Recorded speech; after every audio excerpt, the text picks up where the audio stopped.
Danny and Heather flew home yesterday morning, so I've just been kind of getting myself a little bit organised, and today's a bit wet for doing any real jobs on the boat, so I'm out exploring. Something I'm flipping over now, I saw was the Cornelian Bay boat sheds. Now there's a whole bunch of them here, and I saw one that came up on Domain for sale.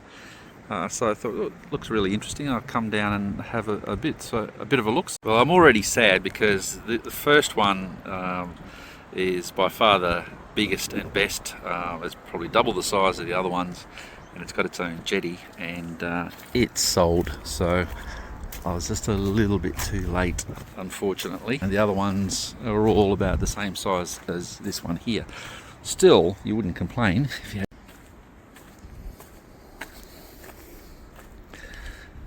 I just think if you weren't in a rush to be anywhere or go anywhere, it's just a bit of a walk up to a bit of an area to park your car. But yeah, you have to walk down to these places. But lovely little spot. Obviously, some of them are in all varying states of repair or disrepair. Here's a fixer-upper. That one's got a nice little fireplace in it. How nice is that? And it's a very little one, and a very small door.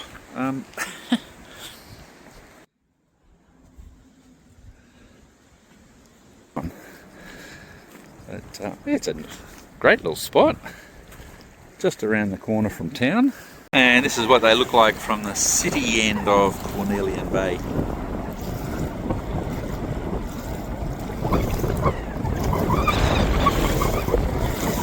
I've just come over to Bellerive to have a little bit of a look. The winds are up. I'm looking south at the moment with Bruni Island in the middle there, and the D'Entrecasteau channel sort of dipping off to the right. Looking over towards Hobart, the Wednesday twilight has just kicked off, or maybe just getting ready. And there we go. And just looking at Mount Wellington with a little bit of rain there.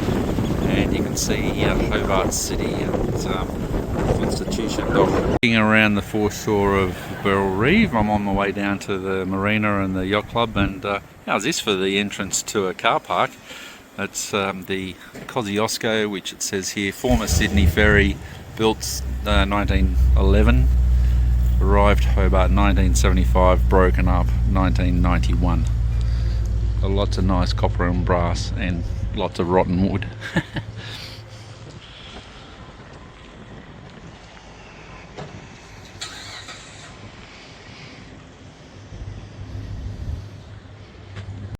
Funny thing is, when you spend a lot of time on a boat, you still feel the need to go and look at other boats. Anyway, I'm at the Bellerive Yacht Club and Marina, and that's the clubhouse in front. And the slipway service is just over to the right of the clubhouse. So it's a standard slipway with cradle that rolls down rails, but you can just see someone riding their bike across the bridge that allows pedestrians to access the foreshore without the slipway disrupting public access. And there's several cradles there. They roll them up the slipway and then just position them on the hard stand on their cradles. So it's like a fairly good facility, although nothing happening there at the moment. But there's the bridge and the slipway with the Bellerive Yacht Club just there. Looks very nice. Well, I've been doing a bit of work on the boat the last couple of days, and as you can see, there's a little bit of rain about today, so it's a good excuse to not work on the boat. I've decided I'm going to drive down to Recherche Bay, heading south, and it's actually going to be the furthest south you can drive in Tasmania and Australia. And just arrived at Port Huon, and this is the marina. I don't think they have a lot of services here, but apparently it's quite a good place to stop or take off from to head south and around the bottom. Well, here's where the dirt starts. I've got 19 k's to Cockle Creek.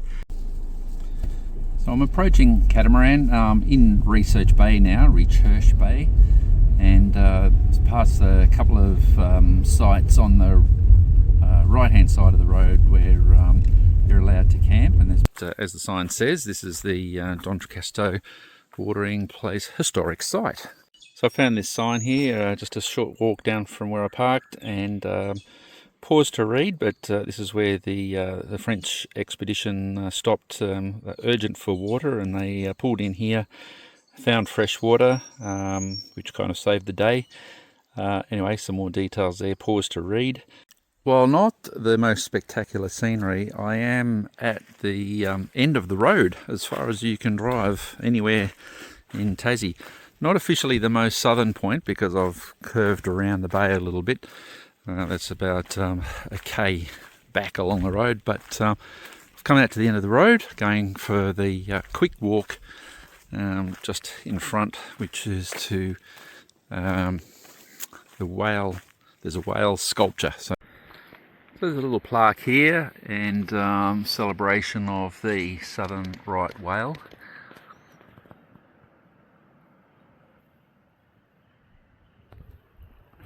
And just around the corner is the sculpture itself. It's actually quite magnificent.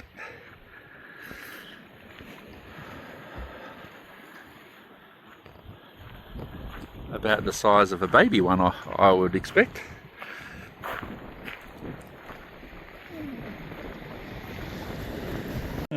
Just down a track a little bit, an advisory sign for walkers doing the Fisheries Point track. It's about a 2-hour walk, but a lot of it is along the beach, and it advises not to do the walk above mid-tide. And they've given the tide chart, which is pretty cool.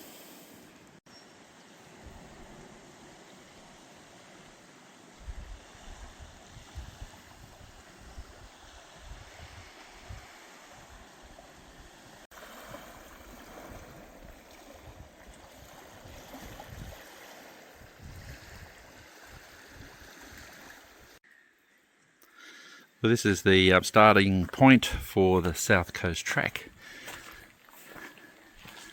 and there's a bit of information there.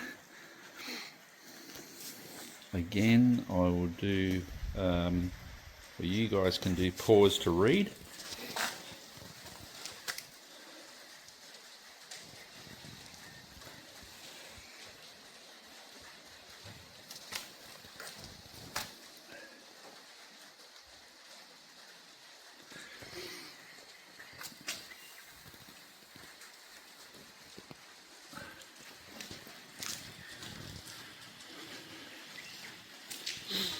And that's the view out to the where the whale sculpture is. In fact, you can just see it from here. There it is. Here's the jetty at Southport, and there's a bit of stuff on the use of it. So GVM for vehicles on this jetty is 10 tonne. Now the mighty Freedom machine is nowhere near 10 tonne, so about to go for a drive on the jetty.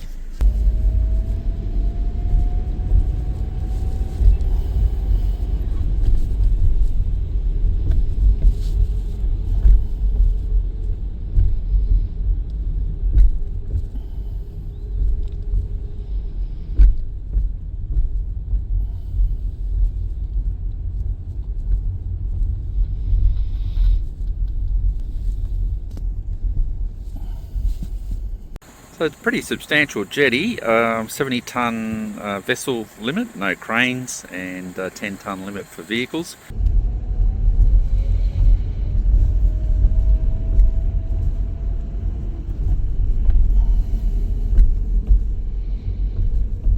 This is Roaring Bay Beach, and it's on the sort of coast road back to Hobart, and it's just a little cove, but there's all these small houses and shacks tucked in with their own little beach. It's awesome. Let's have a go at that. That's fantastic. I've come down the shared access road down to Roaring Bay. It is public access, so no problem there, but just having a look at all the shacks, and I tell you what, I'd be happy to have a little place here. This is really nice. Look at all those little joints up there. No one seems to be too worried about being all nice and close to each other, but this is a great spot, and I guess they all get on.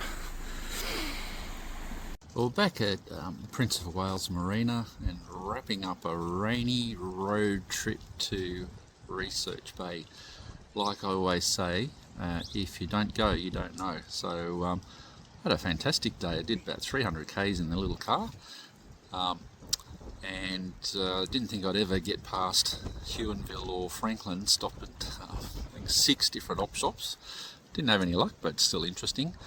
And then getting down into Recherche Bay was just fantastic. 20 k's of dirt at the end to get in, but such a beautiful place.